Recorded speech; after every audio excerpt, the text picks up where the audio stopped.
Semoga damai sejahtera yang melampaui segala akal akan memelihara hati dan pikiran saudara di dalam Yesus Kristus Tuhan kita. Amin. Perikop untuk renungan Jumat ini adalah Daniel pasal 5 ayat 1 sampai ayat 4. Raja Belsyazar mengadakan perjamuan yang besar untuk para pembesarnya, 1.000 orang jumlahnya. Di hadapan 1.000 orang itu ia minum anggur.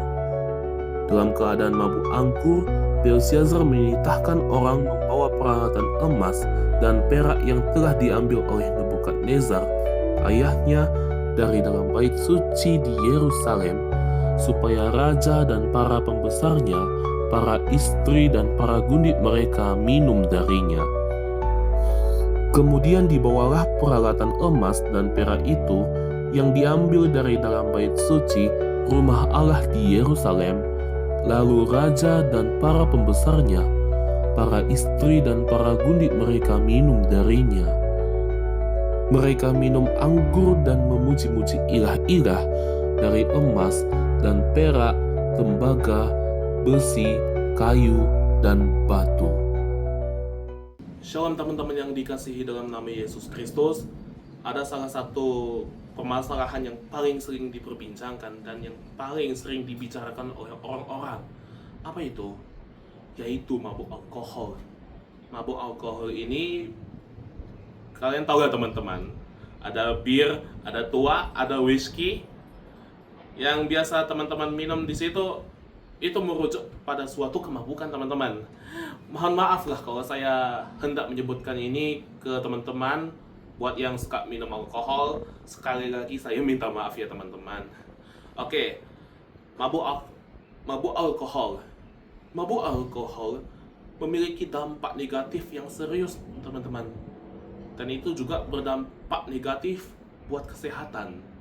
Dalam hal kesehatan ini, ada 3 bentuk yang bisa merusak, di mana kepala terasa pusing, pening, badan menjadi oleng, bahkan mengalami penurunan koordinasi tubuh, dan ketiga adalah hilang ingatan hingga mengalami kerusakan pada bagian otak.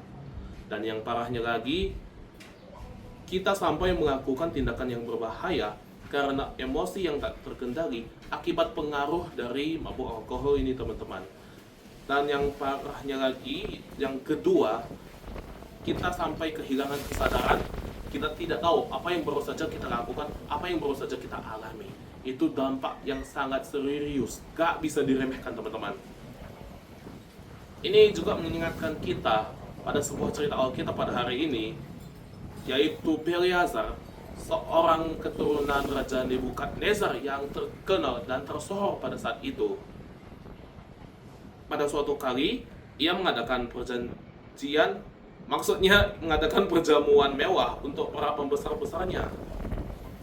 Dalam kemabukan itulah, ia memerintahkan agar semua orang merampas semua, maksudnya mengambil semua peralatan emas dan perak yang pernah Nebukadnezar rampas dari bait Allah di Yerusalem, dan itu digunakan sebagai media sesembahan kepada berhala di kerajaan Babel pada saat itu. Ini menunjukkan bahwa tindakan Belsyazar sudah mencemari nama Allah, mencemari bait Allah itu sendiri. Dan pada akhirnya teman-teman, Belsyazar mengalami kehancuran total, di mana kerajaan Babel akhirnya dihancurkan oleh kerajaan musuhnya atas kehendak Allah, dan sejarah keberadaan kerajaan Babel berakhir sudah. Teman-teman yang dikasihi dalam nama Yesus Kristus, ini sudah menjadi tanda yang kuat bahwa kemabukan akan menghancurkan kita, karena kita sendiri jatuh ke dalam kemabukan, di mana anggur yang diminum oleh Raja Belsyazar, kenikmatan itu hanya sementara, tapi bahayanya sangat besar. Menjaga pikiran untuk tetap jernih dan waras itu sangat susah teman. Gak mudah, gak bisa dianggap sebelah mata. Jangan pikir kalau kita mau pikiran kita tetap waras, Itu hal yang mudah. Itu sama sekali gak bisa, teman. Sekali kita jatuh ke dalam kemabukan itu, kita bisa jadi candu, hidup kita bisa hancur berantakan, teman-teman. Nah, banyak situasi yang pelik dan rumit menghampiri kita setiap saat, kapan saja dan di mana saja. Akan tetapi, kalau kita tetap membiarkan diri kita diperbudak oleh kemabukan, kita sama saja jatuh ke dalam jerat yang mematikan, jatuh ke dalam lubang yang sama, dan kita sama saja mencekik leher kita sendiri, teman-teman. Jadi sebagai umat Kristen, apa yang harus kita lakukan supaya kita tidak jatuh ke dalam kemabukan ini? Pertama-tama, mintalah dan tuntunlah di dalam Tuhan. Berilah dirimu, berilah pikiranmu dikuasai oleh Roh Kudus yang akan menuntun kita setiap saat, menuntun kehidupan kita. Kalau ada yang namanya hal-hal berbau kemabukan, segeralah menjauh, lari. Jangan mau terpengaruh, jangan coba-coba sentuh yang namanya kemabukan itu, teman-teman. Kemabukannya apa itu? Sesuatu yang bersifat duniawi, anggur yang bersifat yang bersifat kenikmatan sementara, tapi ujung-ujungnya kamu hancur selamanya. Kalau yang namanya in vino veritas, di dalam anggur adalah kebenaran, maka saya membuat pernyataan ini. In vino malus, di dalam anggur ada kejahatan.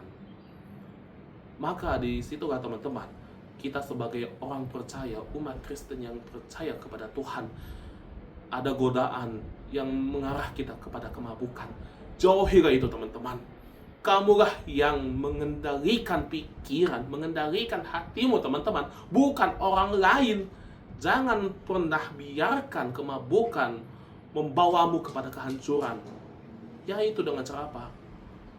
Berdoalah kepada Tuhan, mintalah pertolongan, mintalah tuntunan dari Roh Kudus supaya kamu bisa menjalani kehidupan tanpa kemabukan. Percaya atau tidak, teman-teman, kemabukan hanya membawamu kepada kehancuran belaka. Tapi yang paling pasti, jangan biarkan kemabukan menguasai pikiran Anda. Amin.